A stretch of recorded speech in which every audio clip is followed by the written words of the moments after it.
إن الحمد لله نحمده ونستعينه ونستغفره ونعوذ بالله من شرور أنفسنا ومن سيئات أعمالنا من يهده الله فلا مضل له ومن يضلله فلا هادي له وأشهد أن لا إله إلا الله وحده لا شريك له وأشهد أن محمدًا عبده ورسوله يا أيها الذين آمنوا اتقوا الله حق تقاته ولا تموتن إلا وأنتم مسلمون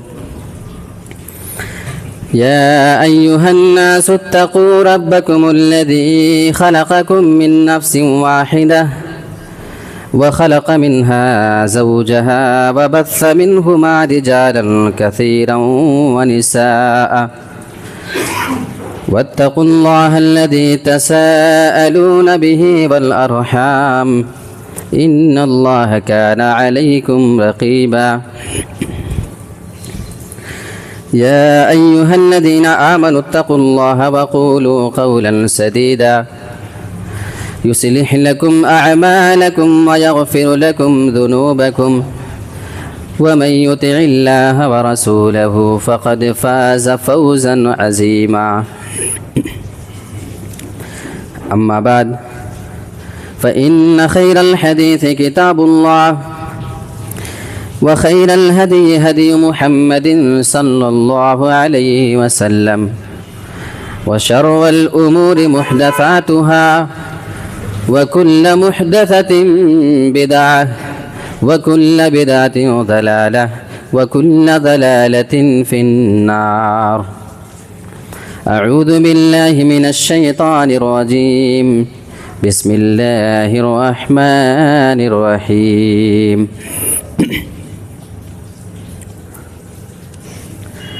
وقضى ربك ألا تعبدوا إلا إياه وبالوالدين إحسانا إما يبلغن عندك الكبر أحدهما أو كلاهما فلا تقل لهما أف ولا تنهرهما وقل لهما قولا كريما.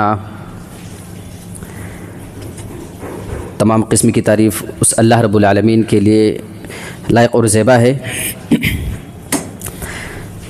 جس نے ہم انسانوں کو پیدا کرنے کے بعد ہمارے آپس کے حقوق بھی بتا دیے ہیں اور دنیا میں بسنے والا کوئی بھی انسان ہو اور کہیں بھی رہنے والا ہو اس انسان کے اوپر بندوں کے متعلق چند حقوق بتائے ہیں اور اسی مناسبت سے آج میں آپ کے سامنے بندوں کے باہمی حقوق کے موضوع پر کچھ باتیں رکھنے کی کوشش کروں گا.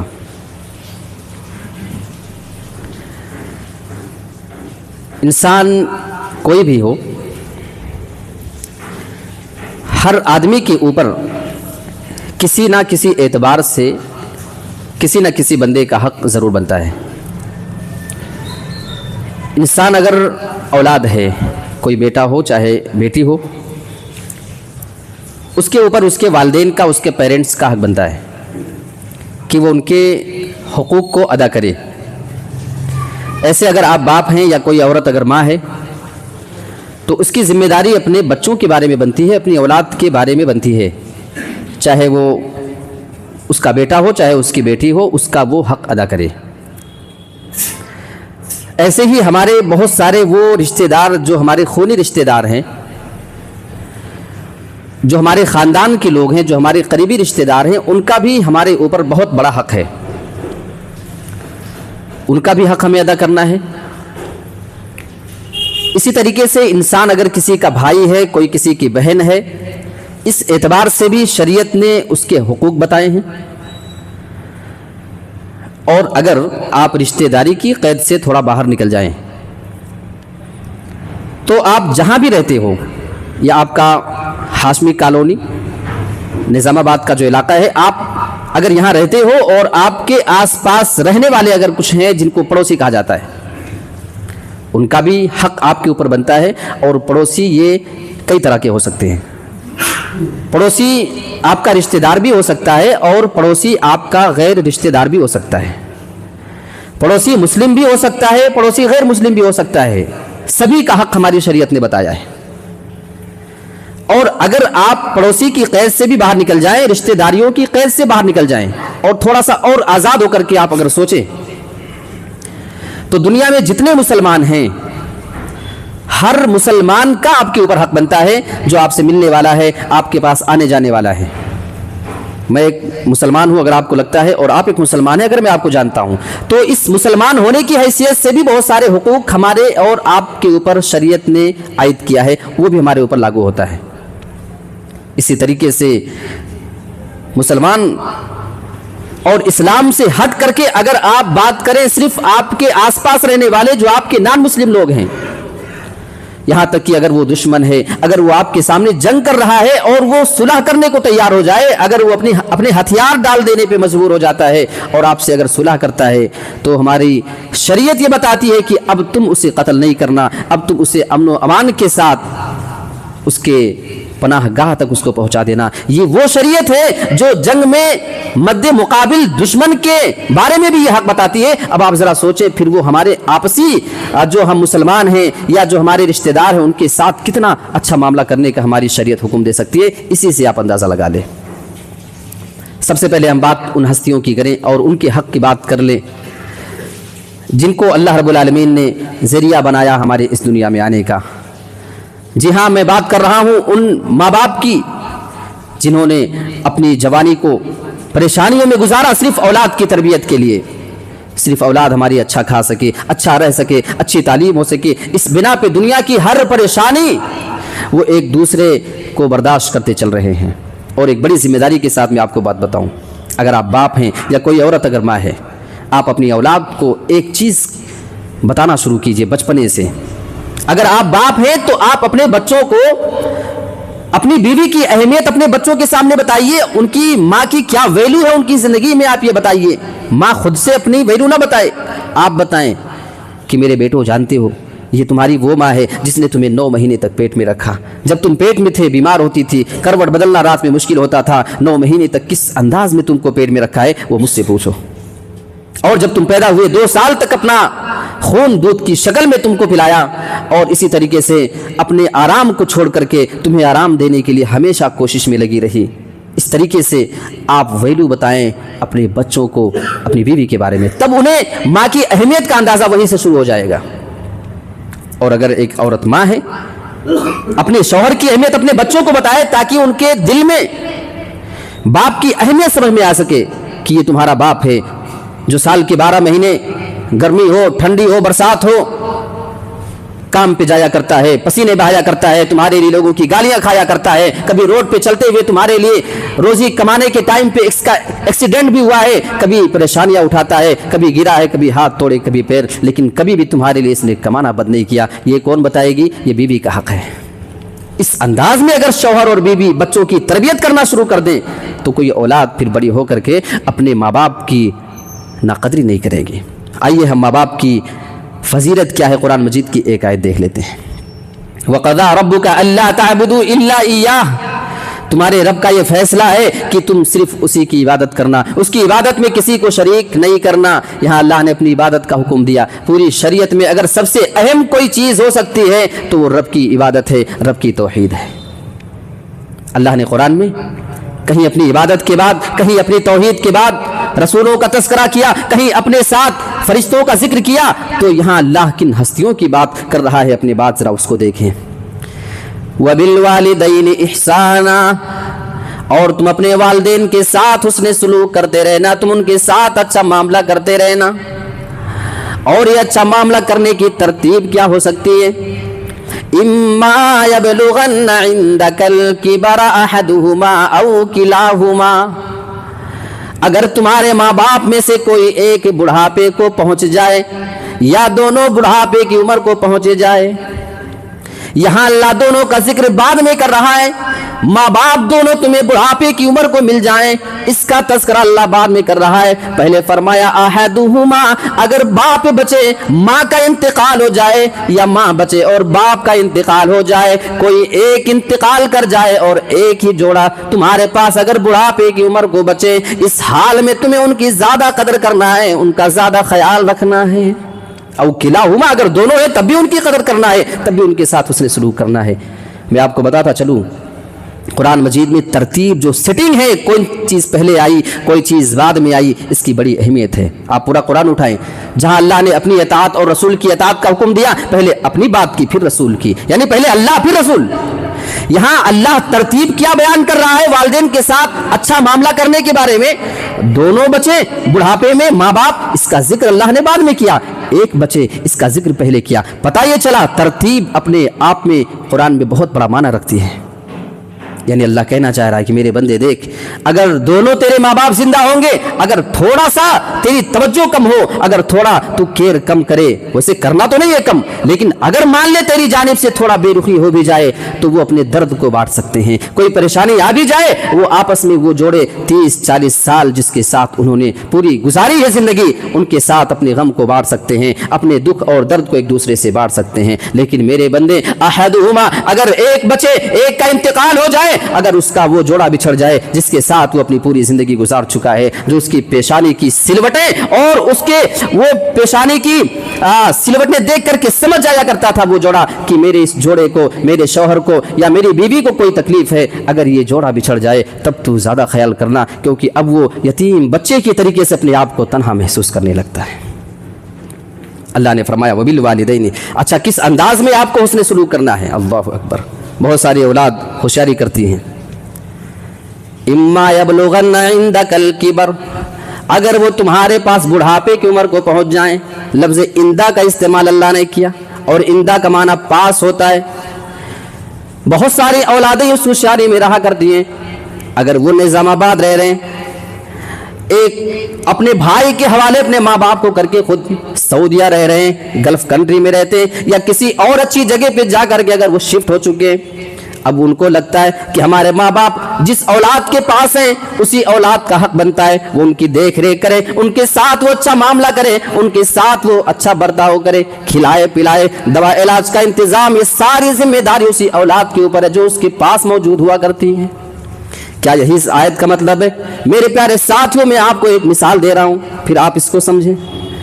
آپ اگر گلف چلے جائیں اور آپ سے پوچھے تمہارے پاس کتنی زمین ہے، تمہارے پاس کتنا گھر ہے، تو بتاؤ گے میرے پاس 2 گھر ہے، میرے پاس اتنے فلیٹ ہے، میرے پاس اتنی زمین ہے، جبکہ وہ چیز آپ جیب میں لے کر نہیں گھوم رہے ہو. لیکن سوال کیا جا رہا ہے آپ سے سعودیہ میں، قطر میں، لیکن آپ جواب دے تو میرے پاس ہے، جبکہ کہاں ہے؟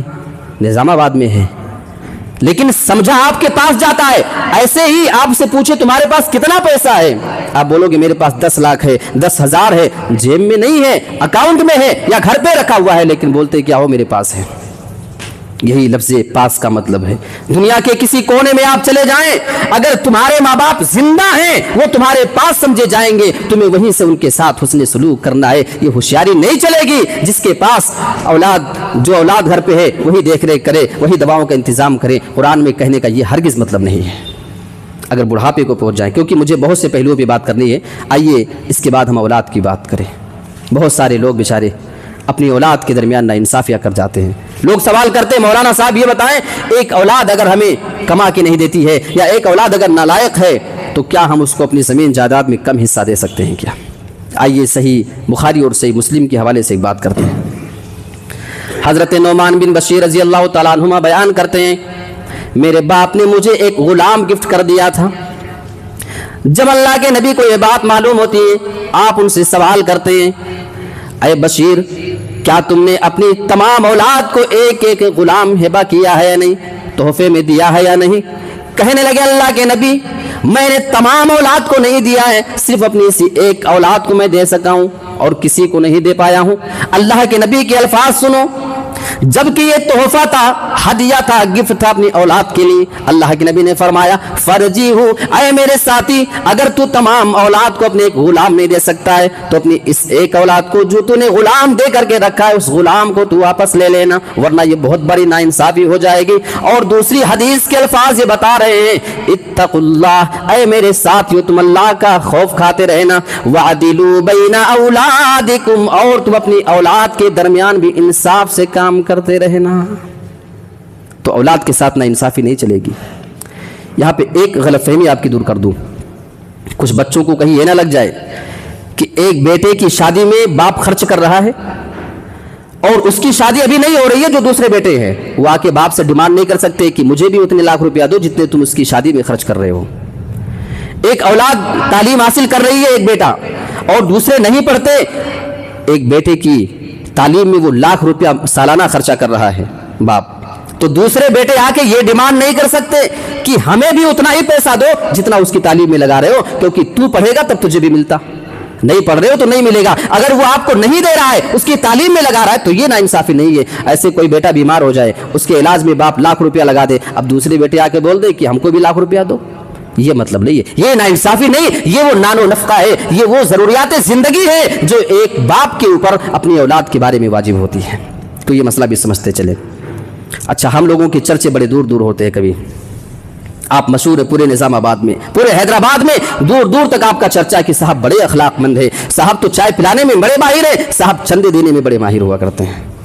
لیکن اگر ہماری حقیقت جاننا ہے، ہمارے خاندان سے آ کے پوچھیں، ہمارے وہ سگے خونی رشتہ دار جو ہمارے اپنے ہیں، سب سے زیادہ اگر ہم سے کوئی ناراض ہے تو ہمارا اپنا خاندان والا، ہمارا اپنا خونی رشتہ دار ہم سے ناراض ہوا کرتا ہے۔ اللہ کے نبی نے اس بات کو ایمان کے ساتھ جوڑا ہے، فرمایا من کان یؤمن باللہ والیوم الآخر فلیصل رحمہ، جس آدمی کا ایمان رب پر ہو، اللہ پر جو ایمان رکھتا ہو اور آخرت کے دن پر جس کا ایمان ہو، فلیصل رحمہ، وہ اپنی رشتہ داریوں کو نبھایا کرے، جو خونی رشتہ داری ہے اس کو نبھایا کرے۔ اس چیز کا تعلق اللہ کے نبی نے ایمان سے جوڑ دیا ہے۔ کبھی کبھی بہت سارے لوگ سوال کرتے ہیں، بیچارے سوال کیا ہوتا ہے کہ ہم اپنے رشتہ داروں کے ساتھ اچھا معاملہ کرتے ہیں، شاید ایسا کبھی آپ کے ساتھ ہو رہا ہو، تو آپ کی کیا ذمہ داری ہے؟ آپ سن لیں اس حدیث کے حوالے سے، صحیح مسلم کی حدیث ہے۔ آپ اچھا معاملہ کر رہے ہو، سامنے والا آپ سے بدتمیزیاں کر رہا ہے، آپ اس کے ساتھ حسن سلوک کر رہے ہو اور سامنے والا آپ سے اجڑ پن کے ساتھ پیش آ رہا ہے، اب آپ کیا کریں؟ آپ اپنی رشتہ داری کو نبھائیں یا آپ بھی اس کے جیسا معاملہ کریں اور آپ بھی اس کے ساتھ وہی معاملہ کرنا شروع کر دیں جیسا وہ کر رہا ہے۔ ایک آدمی اللہ کے نبی کے پاس آتا ہے، کہنے لگا اللہ کے نبی میرے ایسے بہت سارے رشتہ دار ہیں جن کے ساتھ میں ہمیشہ اچھا معاملہ کرتا ہوں، میں ان کے ساتھ رشتہ داریوں کو نبھانا چاہتا ہوں، میں ان کے قریب جاتا ہوں اور وہ مجھ سے دور بھاگنا چاہتے ہیں، میں ان کے ساتھ اچھا معاملہ کرتا ہوں اور وہ میرے ساتھ بدتمیزی کیا کرتے ہیں، وہ میرے ساتھ اجڑ پن سے پیش آیا کرتے ہیں۔ اے اللہ کے نبی، میں آپ کے پاس یہ معلوم کرنے کے لیے آیا ہوں کہ اس معاملے میں میرا حق کیا بنتا ہے، میں ان کے ساتھ رشتہ داریاں نبھاؤں یا وہ بھاگ رہے ہیں تو میں بھی ان سے دور ہو جاؤں؟ اے اللہ کے نبی، میرا کیا کردار بنتا ہے؟ اللہ کے نبی نے فرمایا اگر ایسا ہی معاملہ ہے جیسا کہ تو نے بیان کیا ہے تو گویا تو ان کے چہرے پہ پھر راکھ چھڑک رہا ہے، ان کے منہ پہ تو راکھ چھڑکتا ہے، یعنی ان کے لیے یہ شرم کی بات ہے۔ اب آپ کے ذہن میں یہ سوال آ سکتا ہے اگر میرے رشتہ دار مجھ سے رشتہ داریوں کو توڑ رہے ہیں اور میں ان کے ساتھ اگر اچھا معاملہ بار بار کیے جا رہا ہوں تو اس کا بدلہ مجھے کیا ملے گا؟ اللہ کے نبی اس آدمی سے بیان فرماتے ہیں جب تک کہ تو یہ کام کرتا رہے گا اللہ کی جانب سے ایک مددگار فرشتہ ہمیشہ تیری مدد میں لگا رہے گا۔ جب تک تو رشتہ داریوں کو نبھائے، ساتھ سامنے والے رشتہ داریوں کو اگر توڑنا چاہتے ہیں لیکن تو اگر رشتہ داریوں کو نبھانے پہ لگائے تو اللہ کی جانب سے ایک فرشتہ تیری مدد میں ہوگا۔ تو اس سے زیادہ فائدے کی کیا بات ہوگی آپ کے لیے؟ نقصان تو آپ کا کہیں بھی نہیں ہے۔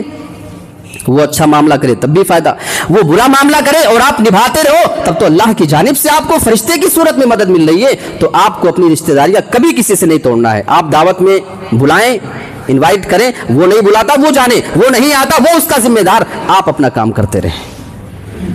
اور اس کے آگے جب رشتہ داریوں کی قید سے ہم باہر نکلتے ہیں تو باری آتی ہے ہمارے پڑوسیوں کی۔ اللہ اکبر!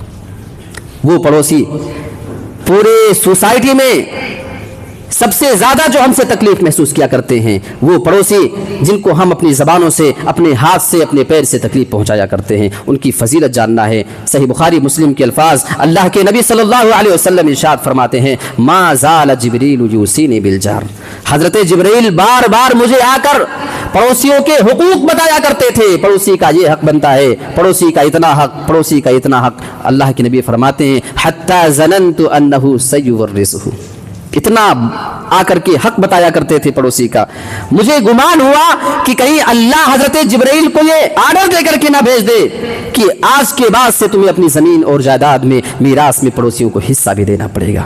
یہ گمان اللہ کے نبی کو ایسے تو نہیں ہوا تھا، بہت بڑا حق ان کا ہے، اور اللہ کے نبی نے اس چیز کو ایمان کے ساتھ جوڑا ہے۔ اللہ کے نبی نے قسم کھا کر بیان فرمایا، واللہ لا یؤمن واللہ لا یؤمن واللہ لا یؤمن، 3 بار اللہ کے نبی قسم کھا کر کے بیان فرما رہے ہیں، اللہ کی قسم وہ آدمی مومن نہیں، اللہ کی قسم وہ آدمی ایمان والا نہیں ہو سکتا۔ صحابہ سوال کرتے ہیں اللہ کے نبی، قالوا من ہم یا رسول اللہ، اے اللہ کے نبی ایسے کون سے بد نصیب ہیں جن کے بارے میں آپ 3 بار قسم کھا کے کہہ رہے ہیں کہ وہ آدمی ایمان والا نہیں؟ جواب سنو، من لا یأمن جارہ بوائقہ، جس آدمی کی اذیتوں سے، جس آدمی کی تکلیف سے اس کا پڑوسی محفوظ نہ ہو، وہ آدمی ایمان والا نہیں ہو سکتا۔ اس آدمی کو اپنے ایمان میں کچھ کمی پائی جا رہی، اس کو وہ سدھارنے کی ضرورت ہے۔ آج ہم نمازی ہیں، روزے دار ہیں، سب کچھ ہیں، لوگ ہمیں دیندار بھی سمجھ رہے ہیں، لیکن افسوس یہ ہے کہ ہم پڑوسیوں کے معاملے میں بڑے کوتاہ نظر آتے ہیں۔ ہماری ماں اور بہنیں بھی اگر سن رہی ہیں تو ٹھیک، ورنہ آپ ان کو یہ پیغام پہنچائیں۔ ایک آدمی آتا ہے اللہ کے نبی کے پاس، 2 عورتوں کا تذکرہ کرتا ہے، تذکر من کثرت صیامها وصلاتها وصدقتها، اے اللہ کے نبی ہمارے سماج میں، ہماری سوسائٹی میں ایک بہت ہی دیندار عورت ہے، نماز وہ سب سے زیادہ پڑھنے والی، فرض نمازوں کے ساتھ ساتھ وہ نفل اور تہجد کی نماز سب سے زیادہ پڑھا کرتی ہے، رمضان کے روزے کے علاوہ سب سے زیادہ وہ سال بھر نفلی روزے بھی رکھا کرتی ہے، اس میں اس کا کوئی مقابلہ نہیں، اور صدقہ خیرات وہ سب سے زیادہ پھر کرنے والی ہے۔ اتنی بڑی بڑی نیکیاں، اللہ کے نبی آگے اس کا معاملہ یہ ہے، غیر انہا تودی جیرانہا بلسانہا، اللہ کے نبی وہ عورت اپنی زبان سے اپنے پڑوسیوں کو تکلیف بھی پہنچایا کرتی ہے، جب بھی اپنی زبان کھولا کرتی ہے اس کے پڑوسی اس سے تکلیف محسوس کیا کرتے ہیں۔ ہاتھ سے نہیں، پیر سے نہیں، لسان کا لفظ ہے، اور لسان کا معنی اردو میں زبان کا ہوتا ہے۔ اے اللہ کے نبی وہ اپنے پڑوسیوں کو اپنی زبان سے تکلیف پہنچایا کرتی ہے، قال ہی فی النار، اگر وہ عورت ایسا کرتی ہے، اگر اس عورت کی زبان سے اس کے پڑوسی سیف نہیں تو عورت وہ پھر جہنم کے اندر جانے والی۔ ہم اپنی بہن بیٹیوں کے بارے میں غور کریں، نماز روزے صدقہ خیرات میں تو فٹ ہیں، لیکن زبان سے پڑوسی کو تکلیف پہنچا رہی ہیں، اس لیے کہیں ان کا معاملہ بھی کچھ گڑبڑ نہ ہو جائے۔